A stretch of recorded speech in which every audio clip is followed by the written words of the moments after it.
Hi, this is Beth. I've always worked in nonprofit healthcare systems, and so I'm not usually the person making decisions about costs.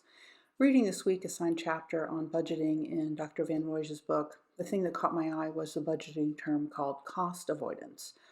That's the idea that you can spend money now to avoid costs later. And that type of budgeting has been the inspiration for two different programs I've worked on. The first is called Nurse Family Partnership, and the idea is to offer low-income, first-time moms a home visit from a nurse that would start during pregnancy and last through the child's second birthday, and the nurse would provide education and support throughout.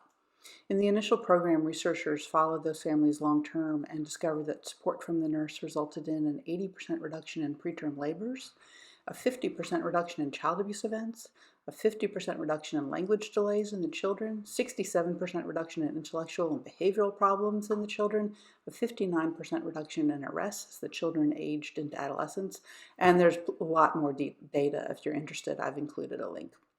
Those reductions resulted in savings that could be seen mostly by Medicaid, but some by school systems and some by the justice system, and not all at once. But enough of the savings by Medicaid were worth the federal government supporting the program.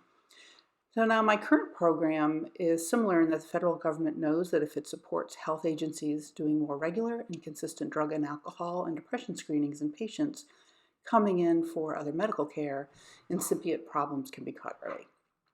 If these addiction and mental health problems are caught early, they're easier and less expensive to treat. The program's called Screening, Brief Intervention, and Referral to Treatment, or SBIRT.